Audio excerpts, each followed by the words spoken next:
we're going to continue with our next guest speaker. And I've been waiting for her to come all day. I'm so happy to have Dr. Trinitia Cannon with us. She has a wonderful personal story to tell. I've known Trinitia for several years now. She actually was an associate professor here in the Department of ENT, head and neck surgery here at University of Oklahoma. But she is now an associate professor in the Department of Otolaryngology, head and neck surgery at Duke University Health Systems. And her background is in head and neck cancer and in complex microvascular reconstruction. She actually was a nurse before she went into her medical school training at UNC. And she also, or actually I should say that was at University of Rochester, New York. And then UNC was general surgery, her research fellowship, and then her residency in otolaryngology, head and neck surgery.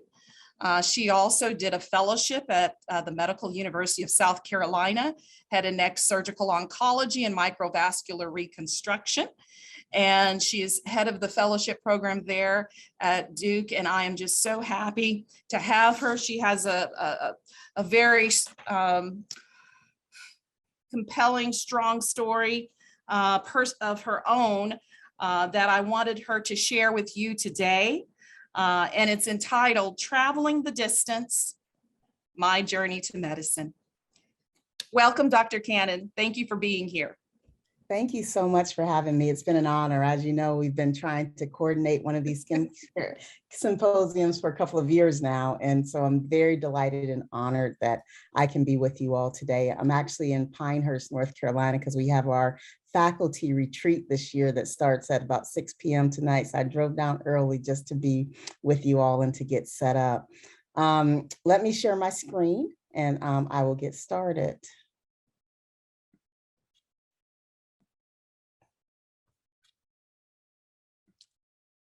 Can you all see my talk?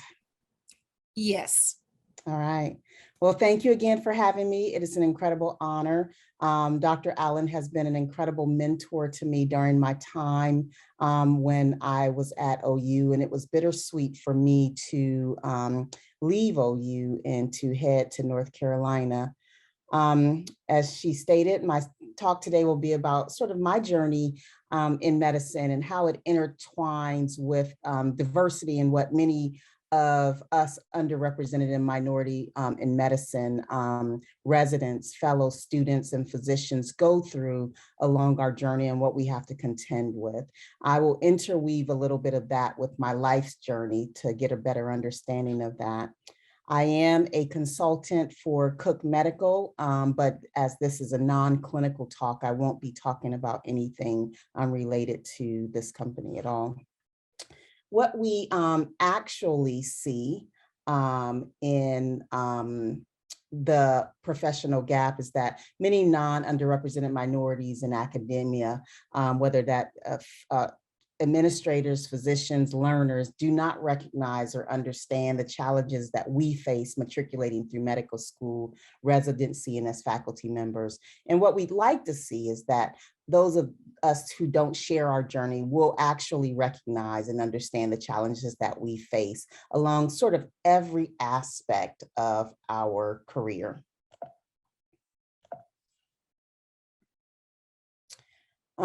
So my learning objectives today is I want to just describe some of the challenges of underrepresented minorities face as they navigate the path in their careers in medicine. I want to relate that to the various experiences that we all encounter in academia and explain the distinct advantages of hiring people of color and in contrast them with the disadvantages of maintaining a predominantly white healthcare institution. So again, diversity in my personal experience. And you'll get to probably hear a little bit more about myself, maybe more than what you want to know.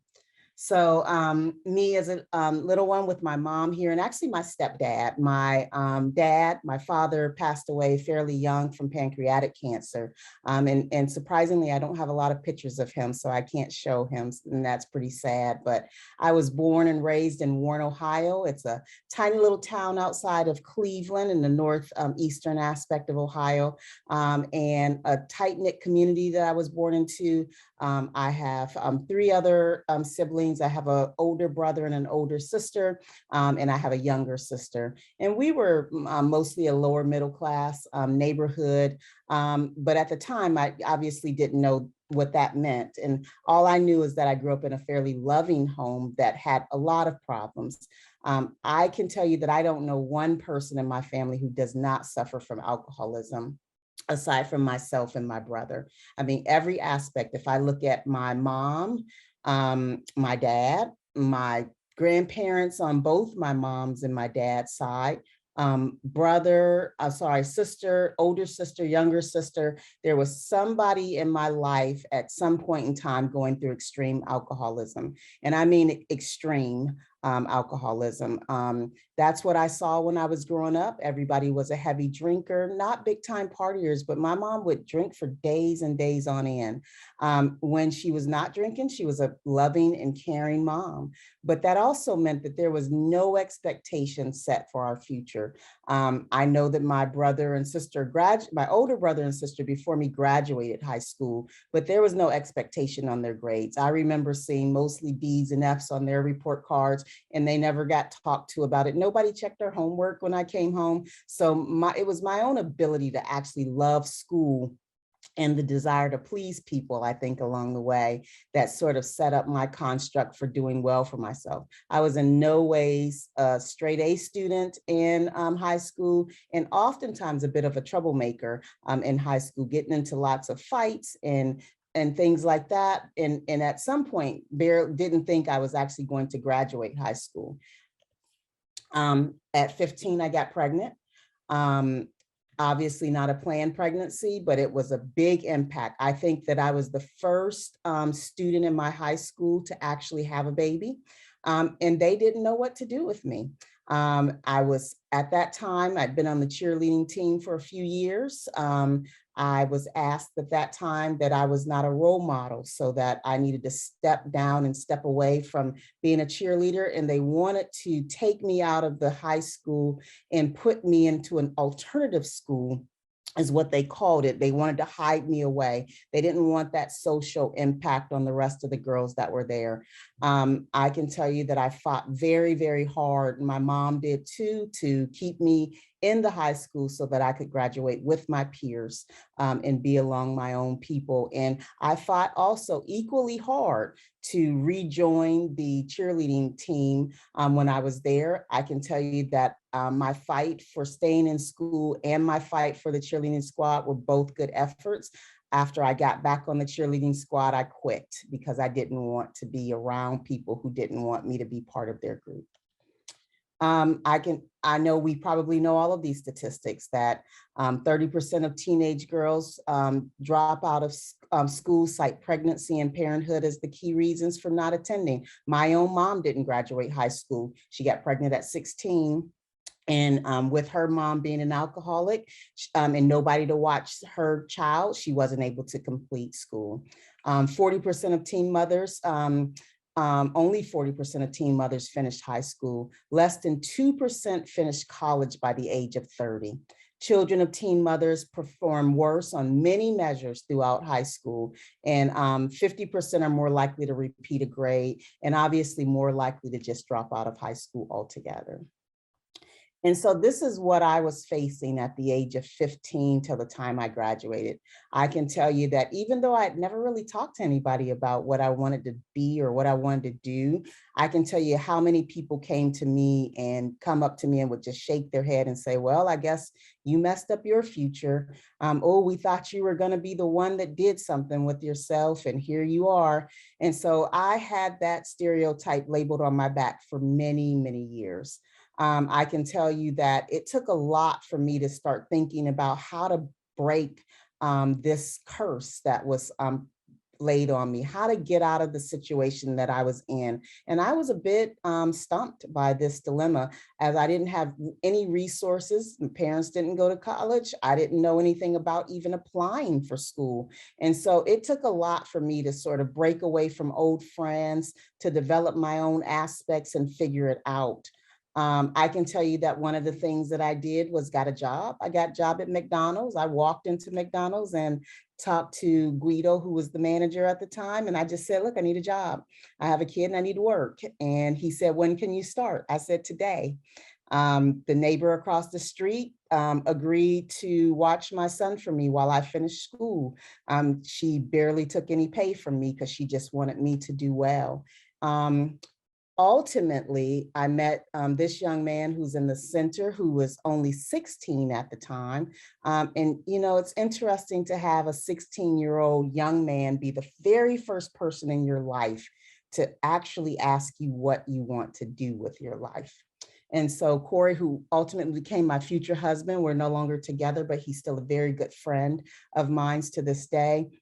We would sit for hours and talk about what I wanted to do and how I would get there. He was from Syracuse, New York. His mom happened to move to Ohio to be with family a few years before. He would come down and visit, and we met along the way.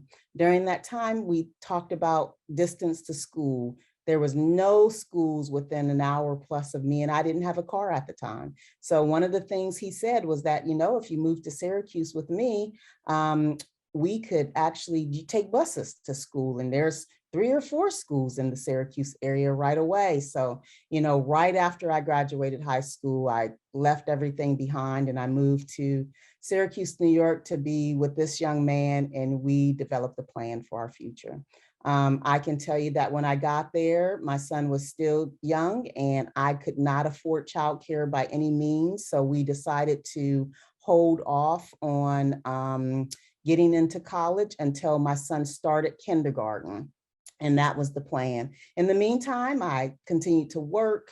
I did my research on the schools that were around there. And my daily motivation at this time was the fact that if I looked out my 3rd store apartment tower window, I faced the State University of New York's campus at Syracuse. And every day I saw white coats tramping across campus. And I knew that that was my dream. And so I would do my work and I would watch the white coats walk across campus. And I kept that in mind throughout my entire journey. When it came time for me to actually apply for school, though, I went down to a college, and I decided that I would go to nursing school first, mostly because I just needed a job. I was on public assistance. We spent a lot of time in food lines. At the time, I had no furniture in my house. I slept on the floor of my 3rd floor apartment. And I just wanted to work. I didn't want to be a burden to anybody. And I was just trying to figure out how I could go to school, get a job really quick, but still maintain my path. And the nursing school, actually, I applied to was a 2-year associate's degree, and I would have my RN's license at the time. I went and applied, and when I tell you, they laughed. They pretty much giggled at me. They asked me all sorts of questions. They wanted to know what my support system was for my son, who was going to watch him when I was in school, how long had it been since I attended school? Did you know that this program was very rigorous, and it's even hard for people who just graduated to go through this nursing program? And I don't think that somebody who hasn't been to school in 4 to 5 years could actually get through this program.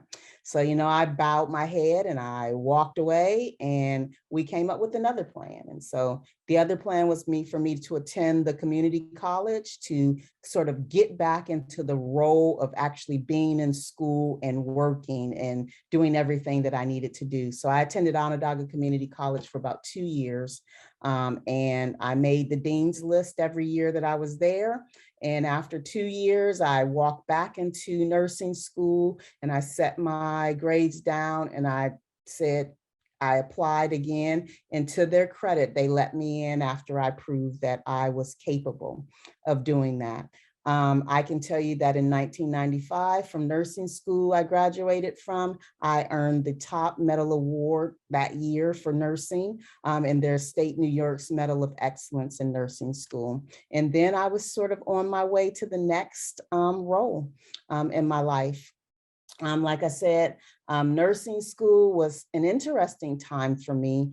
I was on public assistance while I was attending nursing school, and that was just a tough role. And I don't know if any of you have ever been on public assistance, but it's pretty humiliating to go down there and constantly be begging for things that you need, getting food stamps, having people standing in line with people who you didn't feel like you belonged with. And so I kept inquiring about different alternatives to help. And at the time, they developed this new program called the CAPS program, a child assistance program. And it was designed to take people who were highly motivated and get them through school by any means necessary. They would provide your clothing, your uniforms, your books, anything that you needed to get through school. All you had to do was ask. And I was assigned my very own caseworker. His name was Kevin Tucker. And it was the first time that I felt like in my life I was being treated with some dignity.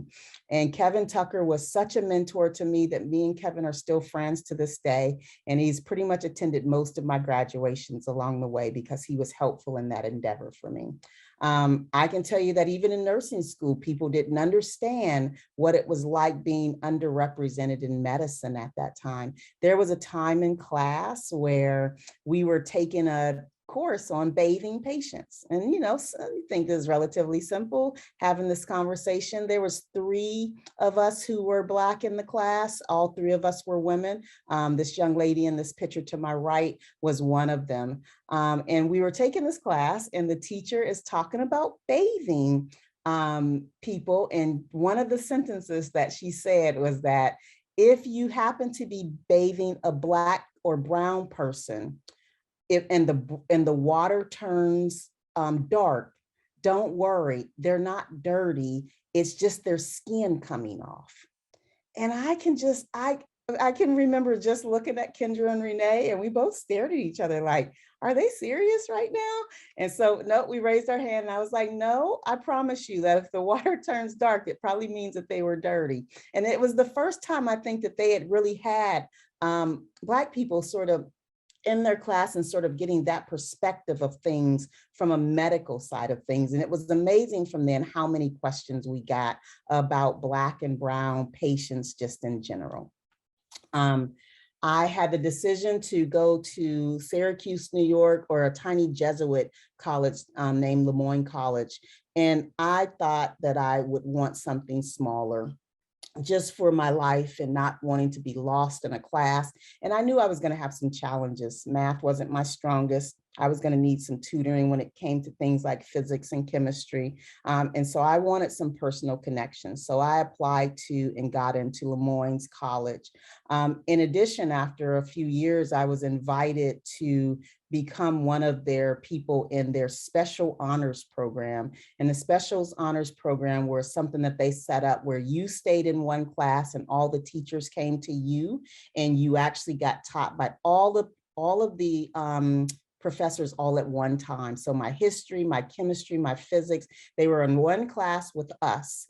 And we did everything all from a different perspective to them. I thought that that was an amazing experience. And as you can see, I was the only Black person in that class. But when I tell you that Lemoyne was pretty much the most supportive school that I have ever been to, I worked at this time. I worked as a nurse because I had already graduated and I took a job like I promised. And I worked 40 hours a week and I went to school every day. I did the 7 p.m. to 7 a.m. shift. And every morning I was in class before 8 o'clock. And in class all day. And my son was at home with his father, but oftentimes when his job conflicted, I would just bring him to class. I never asked anybody, never inquired about it. And the teacher at Lemoyne never blinked. Bring him in class, I set him down in the back, give him some crayons and things, and he would just be quiet and sit there and work, and nobody ever said anything. I pretty much had the most support that I can think of from the school, and they've always been sort of pretty honorable to me. So when we think about disadvantages of underrepresented in medicine people who work in white healthcare institutions, we often find that students and faculty find themselves underrepresented alone. They often experience emotional discomfort resulting from heightened visibility, the tendency to judge themselves as representative of their race. And I think many of you can understand what this feels like. You just feel like if you mess up, you're messing up for anybody who needs to apply after you. And so you're trying to do your best to work as hard as you can to do a good job. There's effects of ethnic or racial stereotyping. I think even to this day, I get the angry Black woman experience if I even raise my tone or do anything, which I don't see in my other counterparts. And there's often an experience of social isolation that comes along with being the only. When we look at percentages of US medical school matriculants by race and ethnicity, and this data is from 2010 and 2011, you can see, as expected, the great majority of people with the lighter blue color being 2010 and the darker blue in 2011 were white matriculants, around 57, 58% of the matriculants at that time. Hispanics represented 8.2, 8.5%. Black and African Americans represented 6.3 and 6.1%. I know that they've done a lot of studies now stating that the numbers are increasing, but when you look at the increase in those numbers as represented by societal norms and increases in populations across the country, in actuality, there hasn't really been a big shift in the percentages of underrepresented minorities in medicine to this date.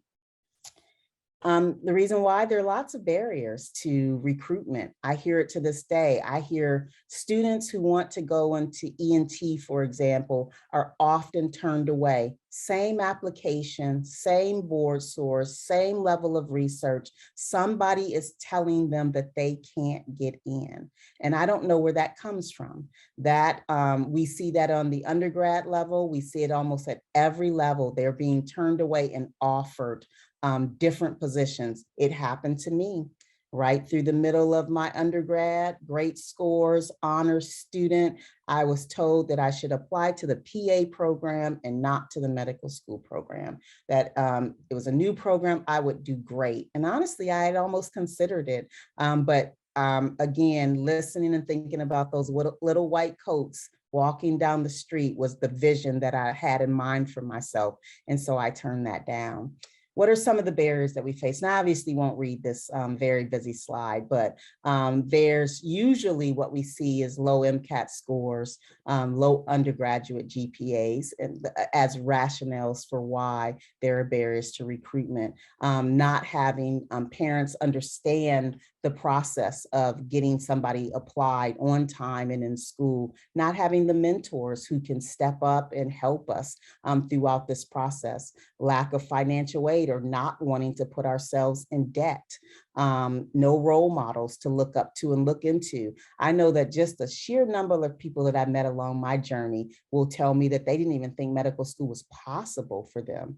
They had never seen a Black doctor. I hear that so much along my journey, and I still find it astounding that throughout this time that I've been doing this, these are the most common things that I see.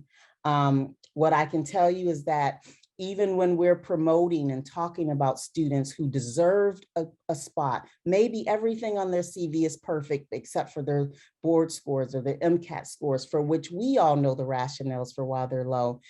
Other people still think that that is a form of affirmative action. What they don't talk about, though, is the non-minority versions of this who get in through legacy programs and things like that, which is another form of affirmative action that is often not mentioned and not talked about. And when you think about the number of people who probably get into these Ivy League schools, top schools or programs secondary to legacy versus affirmative action, I bet the legacy programs win overall. And so when I come back to my experience, was the same. I had lack of finances to travel to interviews. I couldn't afford, I'd never even been on a plane before at this point in my lifetime. Didn't even know how to do that. Nobody that I knew had ever been on a plane before. So I just only applied to the few schools that were around me: Syracuse, Buffalo, Albany, Rochester. That was it. That's all I applied for. I can tell you that I had no mentorship. I had never been on an interview, never had a job that was required for me to wear a suit before in my life.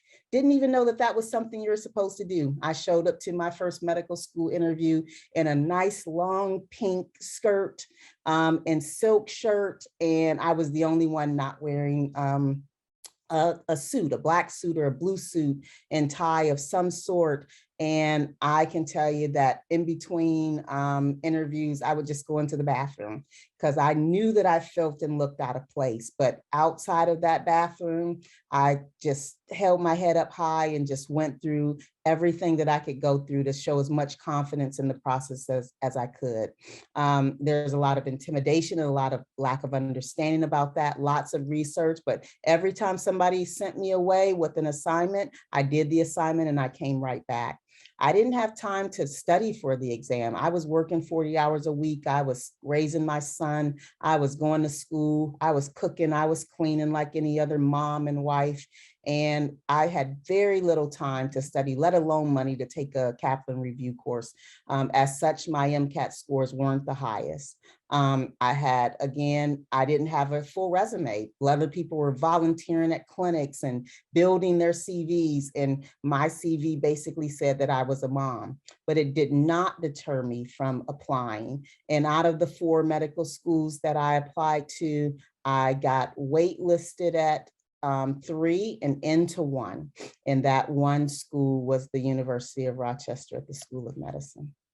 I had a great experience I'm going to back up if I can. I had a great experience at the University of Rochester. Very supportive environment. Dr. Tana Grady-Willicke, who is robing me at my graduation ceremony, is no longer with us, but a very supportive dean.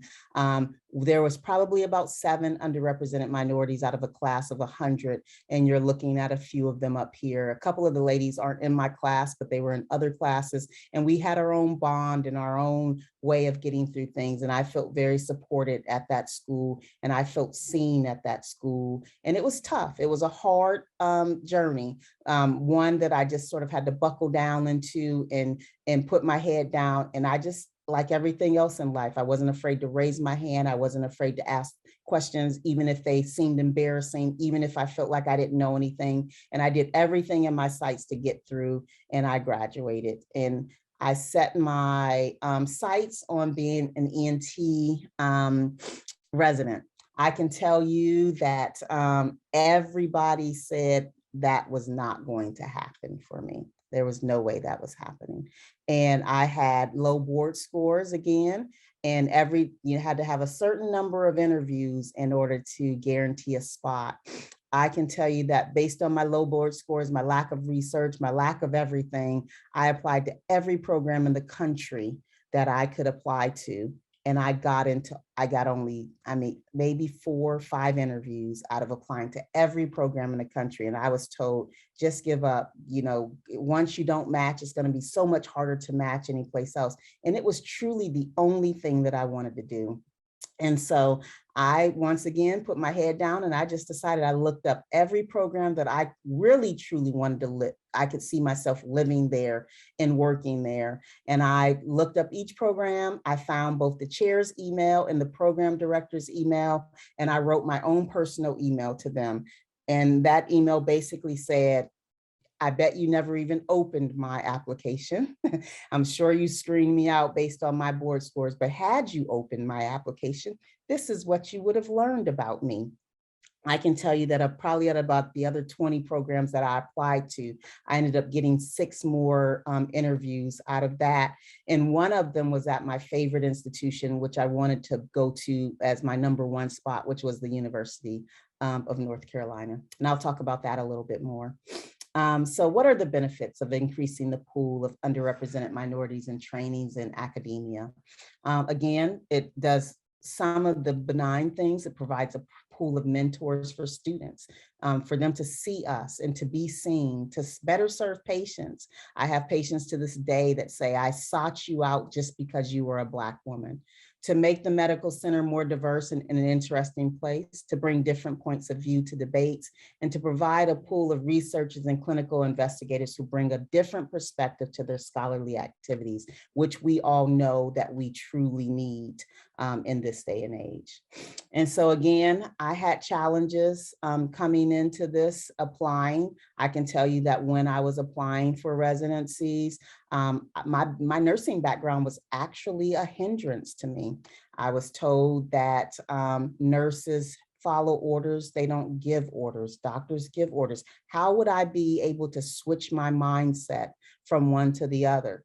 Again, I had very little ability to travel for these interviews that I received, and I was scraping up money from here and there, taking out extra loans to do all of this. Again, like I said, I got advised already to not even do it and to apply for other programs. I had very few mentors along the way and absolutely no minority mentors that were in ENT. The gentleman in here is my former chairman in my residency program and still to this day, my biggest sponsor on the entire planet. When he received my email, he called me on the phone personally. He said, can you come to UNC this weekend? I was in Rochester, again, a broke student, and I said, yes, I will be there this weekend. When I tell you that when I arrived on UNC's campus, people were like, Dr. Pillsbury was whooping and hollering when you agreed to come to this interview this weekend. I was the only person there interviewing. He sat me down and asked me what my dreams were, what my goals were, and we had a decent conversation. And he told me that I would need to do a 7-year residency program with 2 years of research in order to catch up with my peers and to be on the same path as them when I applied to fellowships. And I struggled with that. I was an older student. I had, needed to get out and get a job. From my perspective, I didn't see myself doing a fellowship. I just wanted to get through this residency and get to work doing what I wanted to do. But when I went home and sat and thought about it, I thought, he's right. This has been a struggle and it's time for me to stop struggling, to catch up with my peers. So I took him up on his offer to do the 7-year program, which at that time was brand new and it wasn't in the match. So he could offer it to me that day. And I took that spot there. I can tell you that when I talk about a champion of diversity, he was that person. He was the person, our class, I had never seen more Black or brown people in one class in my life. One program.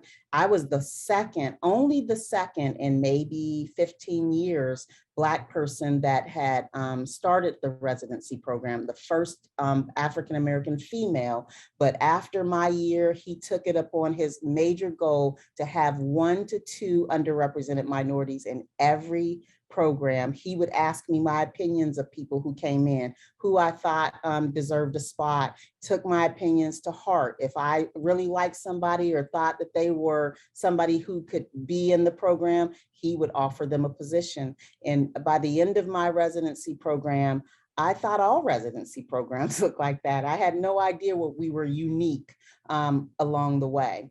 Chapel Hill was a great experience for me. And he was right. When it came time for me to apply for fellowships, they were knocking on my door after I did my 2 years in the lab and wrote many papers during that time and developed an animal model. But I came out of UNC into an environment that I was not prepared for. I was again this is my fellowship at the Medical University of South Carolina. And once again, I was in an environment where I was the only one. What I can tell you about my experience here is that they were phenomenal. This is probably a year after I graduate, and this picture was taken, the one on the fireplace was taken maybe 10 years later when we do our annual ski trip. I just went skiing with these guys in Mammoth, California just recently, and we do something every year. And my boss, which is the one in the far left of the screen, and the second one who has his hand on my shoulder, are also big sponsors for my career and my life. Just about every program or committee that I've been involved with through societies I've been promoted for by them. And so in the world of academia, underrepresented faculty often experience feelings of invalidation, othering, unequal treatment, microaggressions, macroaggressions, overt racism. And I've experienced all of that throughout my time period, as many of you likely have. You're looking at a picture of Dr. Rebecca Lee Crumpler, who, like me, started off as a nurse in the 1800s and then became one of the first Black female physicians of her time. So let's talk a little bit about Black women of color in medicine and this intersectionality that we experience. We often bear emotional burden and face obstacles to success that the majority faculty do not. We often have negative messages tied to both our gender and our race. And so we experience it from both ends. For women of color, gender intersects with race, and it creates this special experience that for oftentimes, a lot of my colleagues have low self-confidence and feelings of invalidation that is kind of hard to overcome. And so when we talk about diversity, there are lots of benefits that you can read on the graph beside us. Behavioral studies show that a team of diverse individuals often operate with increased creativity, promotes cross-cultural competence, increased comfort levels, and it goes on and on. So it is very important for us to promote inclusivity and diversity in our universities. We often, as underrepresented minorities, pay what we call the minority tax. It's all of the extra duties and expectations that come along with promotion of other underrepresented minorities. And we're often asked to do this, often without any extra pay, extra time outside of work that takes away sometimes from the things that allow us to get promoted, research, publications, but we do it because we know exactly how important this is. And so I left the University of Oklahoma in 2019 and I went to Duke, and part of that was I needed to see more people that look like me on the campus. Dr. Allen can attest that there are very little of us that are walking around, and as a single Black woman in a sea of non-minorities, I was feeling the impact of that after a while. And so I left and went back to North Carolina, where there are a lot of other underrepresented minorities. And I instantly found my tribe here. Within no time at all, I have a group of friends and colleagues that look like me along the way. And so when you look at the healthcare demographics, it's often the same. 2/3 are Christian, 3/4 are white, 2/3 are male. The majority are from affluent, higher socioeconomic backgrounds. And after a while of sitting around and listening to the conversations and feeling that, you can't help but to be impacted by it psychologically along the way. What else do we find when we see homogeny in our healthcare? That it can be dangerous. It disproportionately affects some patients more than others. We know that minorities receive worse care. We know that oftentimes in papers that we write, we blame it on race when it's mostly just the care that they receive in terms of fewer recommended treatments, worse outcomes, and the other socioeconomic factors. We know that people of color are more likely to die from things like diabetes. Women are more likely to die from breast cancer compared to their counterparts. And most of the time it's short-sightedness in thinking, and mostly because we lose the opportunity to learn from one another. We know that there's impact to having people that look like us in medicine to help us meet the impending healthcare needs of the growing diverse society that we are in. We want people like us to serve in underdeserved and underrepresented communities. They'll likely choose things like primary care and family practice as a specialty and care for people who don't have as much as others. Most likely receptive to people from other cultures. And I think it overall improves active thinking, intellectual engagement, social skills, empathy, and racial understanding. And so the goal is always to find your mentors, your tribe, your colleagues. They don't necessarily have to look like you or think like you, but they have to be able to see beyond their biases. So these were some of the mentors that I encountered in my time along the way who have helped me to achieve my goals. But you also have to find your community too.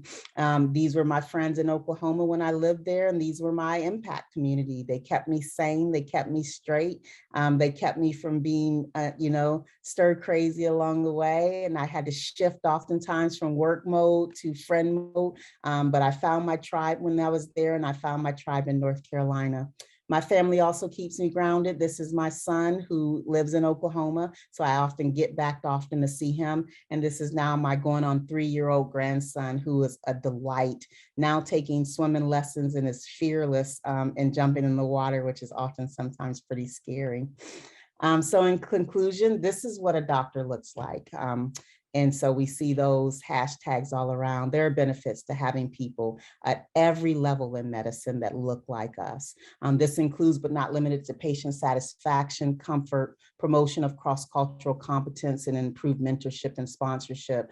And we need to do our part in leveling the playing field. And so, as the saying says, if not us, then who? If not now, then when? And thank you for your time. I appreciate that. Thank you so much, Dr. Cannon. That was really an incredible journey you took us on with your personal experiences. I know that we all learned a lot, and you have been through so much to get to where you are, and we really appreciate you being so open with us. Well, thank you. I appreciate you guys having me. We have a little time that we have to fill to meet this 1 hour CME, at least till about another 10 minutes or so. Any questions from the audience that you would like to ask Dr. Cannon? I'd like to ask, how did you find that inner strength to just persevere when you did not have that support system and role models in the beginning? I think for me, a lot of it was looking back. Like I said, during the years in which I was home in my community, home in my environment, pregnant, oftentimes ashamed, no picture taking, didn't want somebody to see my belly, things like that. I thought back on all of those times of, just proving them wrong. Like, that was my motivation, proving that just because this happened didn't make me a different person and didn't mean that I couldn't achieve my dreams. And that was honestly my constant daily motivation of not giving up. Halfway along the way, though, it became more about my love for what I was doing, my desire to just achieve that goal. But in the very beginning of all of that, it was a daily struggle to just keep my head up, to remind myself every day that if I went back home, if I gave up, that I was sort of somewhat of a failure. And so, like I said, there were things that I hid from my family along the way. If my mom called and asked how I was doing, I was always doing great. Even if I was sleeping on the floor and getting food out of bread lines, it was wonderful, because I never would I admit that I, left the home that I was raised in into a worse environment, right? And I think that along the way, as you find that you can actually do it. I mean, when I got, the dean's list in my community college, honestly, that was a shock to me too. I thought that would be a daily struggle, and parts of it were. I learned to overcome embarrassment. I raised my hand 1,000 times in class if I had to. Didn't matter how stupid the question was. I was not leaving that room until I understood what was happening. And oftentimes that meant that I stayed after and went to office hours after work, and I hired tutors and I did what I needed to do. But in the end, once you realize that you can do it, when you become the actual tutor after being tutored for so long, and you realize that your grades are good enough and you're actually good enough to do this, that becomes the motivation in and of itself. Excellent. I think there's a few questions. Dr. Nanda? Yes. So Rhonda is asking, do you feel that your real life experiences of being so challenged at a young age and countless struggles has made you a better physician and able to relate to your patients on a different level? I think so. I think all of it, being a former nurse, being somebody who wasn't seen, being somebody who of a low socioeconomic status, being Black and underrepresented. I think all of that makes me see my patients in a different light. I can talk to people on a different level because I know where they're coming from. I can ask deeper questions and not be afraid to ask those questions because I've been there, and I can kind of think about the things that are going through their head. I take care of a lot of cancer patients. For head and neck, that's my duty now. And a lot of those people are in their 50s and 60s who develop tongue and throat cancer from smoking and alcoholism. And a lot of those patients literally come from backgrounds of nothing. And so I don't mind having to ask people, who's your family, who's your support system, you know, is somebody able to come to your visits with you, arranging for things for them. And so I think that all of that stuff plays a role because I know what it's like, and I know that people won't necessarily divulge that information, that you have to be comfortable asking that. I still don't mind, you know, wiping bottoms and cleaning patients with baths. If I go in the room and somebody's on the commode, I don't have to call anybody to come in and help me get them off the commode. I'll grab a rag and clean them up and put them back in bed, because that's the background that I've come from. And so I do think that I see my role in medicine just a little bit different, and hopefully that helps me see my patients in a different way. And on the flip side, that helps me mentor more. I have a network of students who just from one person or the other get my phone number and reach out to me. I just got a message yesterday from a former resident who said, hey, I have this guy who wants to do ENT. He's an African-American. He has great board scores. They always want me to know that that's the thing. And he thinks he wants to come to Duke.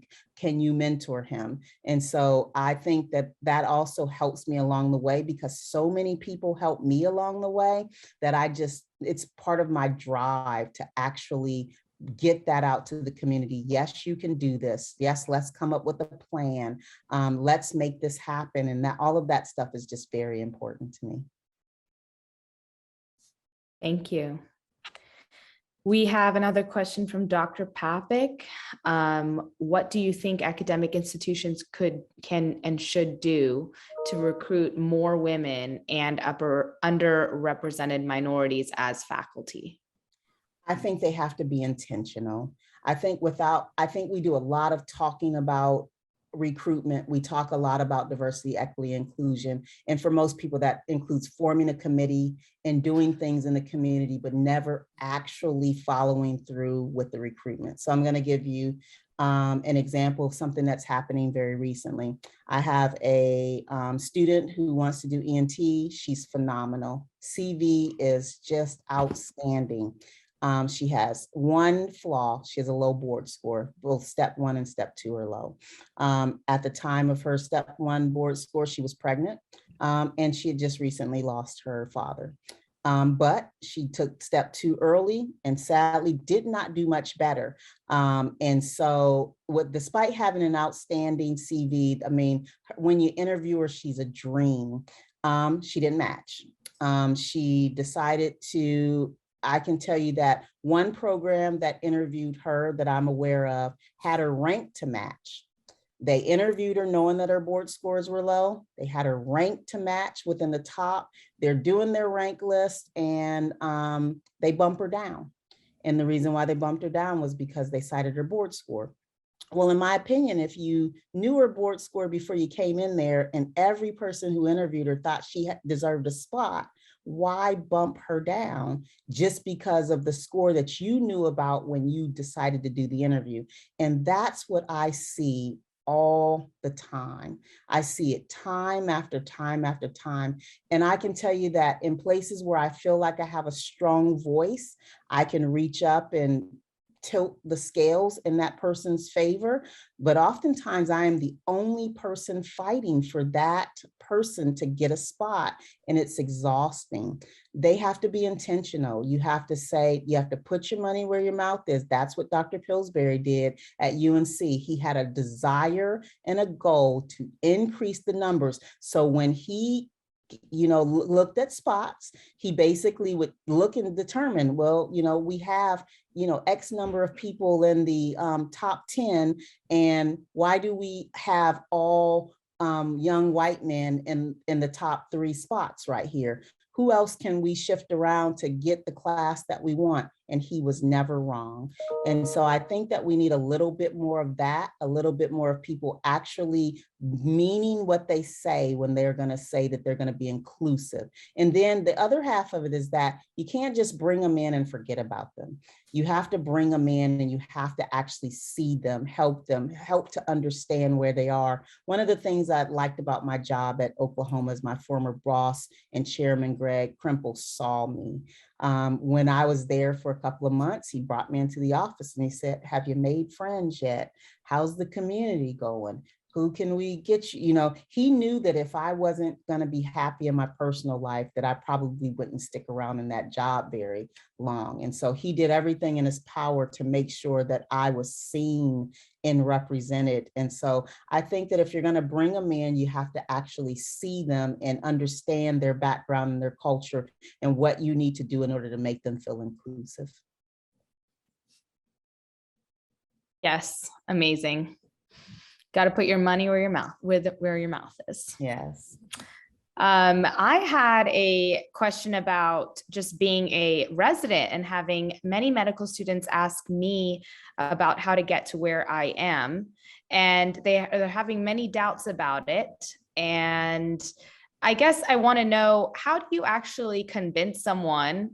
They have to do this themselves mostly, but how do you convince someone that they really can achieve what they want to achieve through like grit, like you said, and perseverance, and just making those connections instead of kind of talking themselves out of it?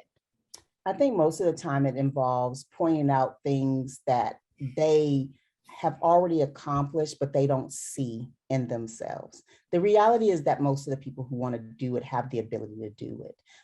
But they doubt themselves for obvious reasons. Maybe somebody told them that it wasn't possible. Maybe they're not seeing other people that look like them. Maybe somebody pointed out the one thing, like their board scores, that will keep them back, but they might have to think about other alternatives. So if they're truly lacking in something, then we just find ways to bring them up to the same level as everybody else around them. If they're lacking research, I might say, hey, your CV is strong, you're great, you're a good applicant, but you are missing these 2 things. Let's figure out how to get you there. If their CV is super strong and they deserve a spot, then it's mostly just trying to convince them that despite everything that they heard, they will get a spot if they're that good. And I just think it's just trying to find the ways to help them understand. You often have to talk about your own personal experience. I talk about myself. I'm not ashamed to tell people that I barely got a spot. I'm not ashamed to tell people that my board scores were low, or that I was, I did all of these things. I can tell you that the very first time that I stood up at a national meeting and talked about having a low board score and only getting 6 interviews, people would come up to me and talk to me about my bravery and divulging that.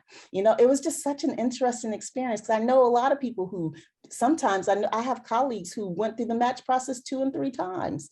They would never say that in public. I think part of what we have to do to help people understand is that we're not all perfect. We weren't all the top of our class. We weren't all the first match. We weren't all the first at every major accomplishment. There are plenty of people who are doing excellent work at universities who may have not done so well on their MCATs, or may have had a low board score, or may not have matched the first time around.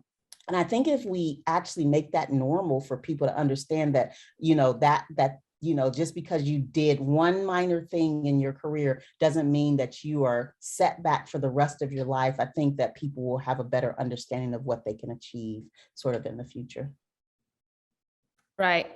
And I think that one of the things that you're really bringing to the table with being so honest is breaking those very formal barriers that old academic institutions have, where they don't reveal vulnerability in any circumstance. And the whole doctor is the God and the, you know, instead of being on the same level as the patients and coming up with a plan together. So I really appreciate your story as well. It's wonderful. Well, thank you so much. I appreciate again, you guys having me. Great discussion. We have just one more, and I also had a question, and it's something that you had shared with me. I think it was when you were here, but just as dermatology is one of the least diverse specialties, so is ENT. And I know that you have experienced discrimination within your own specialty, and many times from patients. Can you share with us some of what you've experienced? Yeah, so, you know, when I took my job at Oklahoma, it's a very busy, we are one of the busiest cancer centers around that area. So saw patients of all backgrounds, and I would meet a patient. I thought we had a great connection. We would, you know, talk about the plan. I often have, you know, send them for their test and bring them back a week later so we could discuss. And these patients were extremely important to me. So I would be looking out for them, be like, oh, Mr. Such and Such didn't come back. Why didn't Mr. Such and Such come back? Oh my God, I hope he didn't, you know, something didn't happen, or he wasn't able to get side, you know, look up their chart and pull their name up. Oh, and they saw Dr. Krempel. And then I'd be like, why did they see Dr. Krempel, you know? And the reason why, I would ask Dr. Krempel and he would say they wanted to see somebody else. They didn't want to see a Black person. And so you would think that you had this major connection to somebody, and then all of a sudden they were gone because of who you were, the color of your skin. And I experienced that so many times at OU that it just became, sometimes it becomes a little bit disheartening, that you have so much care and compassion and they just don't want to see you. And you know, and like I said, I did a whole part of my talk was people feel comfortable seeing people like them. So I get that, you know, but it is a little bit sad to have patients just turn away from you strictly, not because you're a bad doctor, not because you're not doing right by them, but strictly because of the color of your skin. On the flip side, I literally all the time have patients who literally tell me in my first sentence of walking through the door that they sought me out particularly because I was a Black woman. They did all their research and they chose me because of that reason. So I get it, but it is kind of sad sometimes.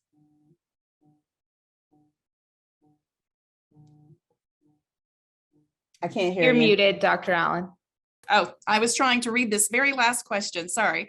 As a non-traditional dermatology applicant applying this year, I'm wondering how much of my story to get to where I am to put into my personal statement. Do you have any advice on how much of the personal statement to focus on your background versus goals and work in dermatology? I think you should talk about yourself, about who you are as a person, while you weave that into the narrative of why you want to do what you want to do. And there are definitely ways to weave your story into that narrative. I got to tell you, at least from my own personal perspective, and I can only talk about myself, is that when I read the traditional ENT applicants, you know, their story, most of them say the exact same thing. Oh, I want to do ENT because it's a combination of, you know, surgery and medicine, and you work with people of all ages, and you don't really learn anything about that person from that story. And so I think that you should talk about yourself and talk about your journey. I think people will see you then and understand where you're coming from. They might be able to put some of the things on your CV and your application into perspective because they understand who you are. I mean, you don't have to drop every bit about yourself in there and only share what you're comfortable sharing, but don't be afraid to share your story. I think it will make you stand out as an applicant if you're actually personalizing your story along with their journey and your path to medicine.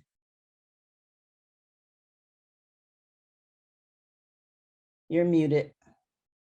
Have 30 seconds to answer this quick question. Do you have an opinion about telling patients they cannot change docs because of race of the doctor? Well, I actually think that I let them switch.